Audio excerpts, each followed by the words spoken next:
Coming from a law enforcement family, there's 12 of us in my family. So it's almost like a tradition that badge, you know, the pride of having that in your family. And not only is it my tradition, but if you look at the whole history of policing, you know, so it's like military.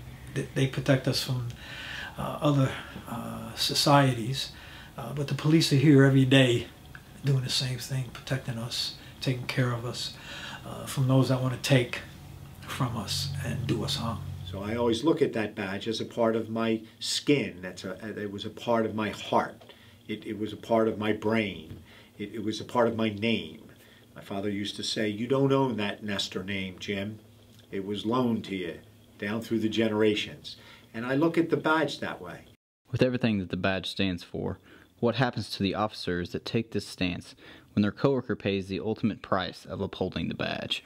When is the time for the coworkers?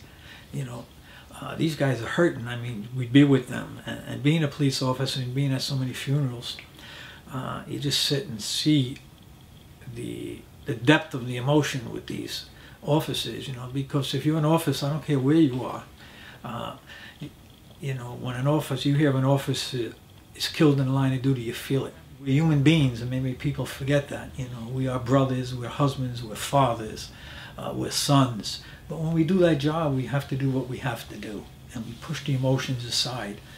But what happens when we come back and we have to go home to the families? We're human beings. You know, what do we do with that? Work is work and home is home. But in this instance, it all came together.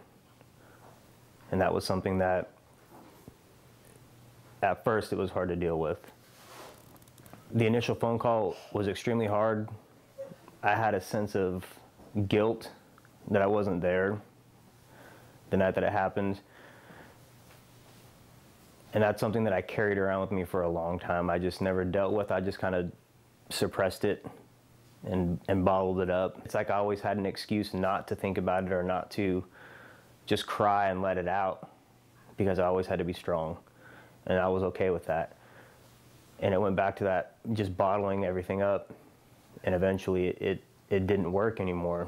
And yet, this being the idea of who we are as police officers, we're that strong. We handle everything and we take care of everybody else. But my thing over the years, well, who takes care of these guys? If you get these guys together, they're going to talk to each other because they're going to feel safe. Eventually, once I made it to the co-workers retreat and the siblings retreat, is when I was finally able to take the lid off that bottle and just let it explode in a safe environment. As a co-worker, it's hard because there's a constant reminder of what happened.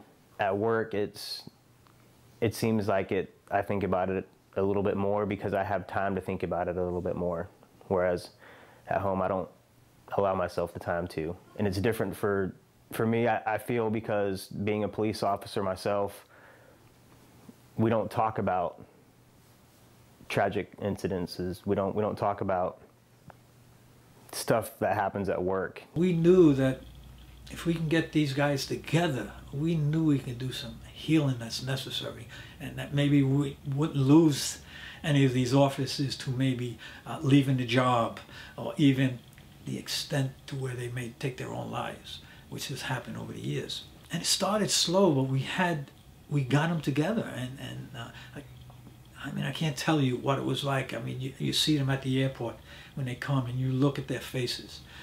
You just see that stare, and they're saying, "What am I doing here? What is this going to be? What's going to happen to me?" You know. And then you see them on that Monday when they go home. It's just amazing, the transition. Well, initially when I heard about the co-workers retreat, I was a little skeptical, only because there was no way I thought that you could get 50 to 70 cops to talk about anything. I thought wholeheartedly that we would show up and we'd all sit in a room together and we'd just stare at each other until the end of the day, and then we'd go to our rooms and do whatever we needed to do. And I was completely surprised at how open everybody was and how much everybody shared, and how there's so many people going through similar incidences that I'm going through. Co-workers it was about me healing and what I needed to do to make myself better.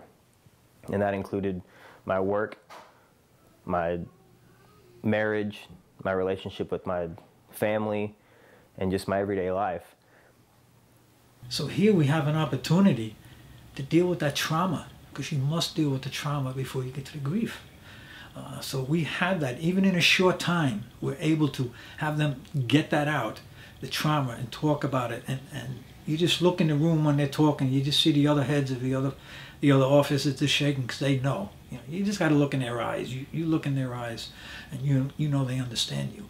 After a while, you listen to them. They're going back over their career, and you sort of stop them and say, "Where are you?" And they'll be talking about things that happened 10, 15 years ago. And for the first time, many times we hear from these coworkers, they say, I have never told anybody what I'm telling you now. Healing is helping others, and that's part of what works with this organization, is that when you're there for someone else and listen to that story, you're healing yourself, you see, because you're listening and giving witness to someone. And at the same time, that sharing and giving is a part of the healing process. Co-workers retreat that is offered by this great organization is the beginning. It's the beginning of your healing, and you will meet people that you will have friends forever. The healing that takes place in that is just unbelievable. In law enforcement, that macho crap that has to be put out there. I'm strong, I can take care of everything. You can't take care of this.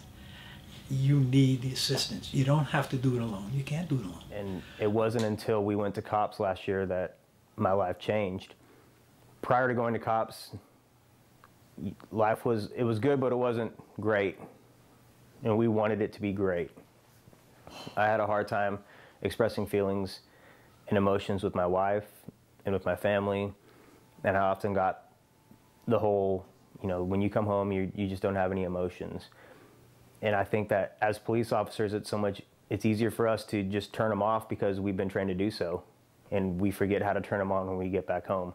That's something that COPS has helped me figure out, how to turn that switch back on, to show emotions. And it's okay to express yourself, and it's okay to cry, and it's okay to grieve with somebody and not by yourself in a bathroom or in a bedroom somewhere where no one can see you because you have that macho feeling and you don't want anybody to see you cry. Without the COPS retreats that I had been to, I don't think I would have gotten to the point to where I'm at right now.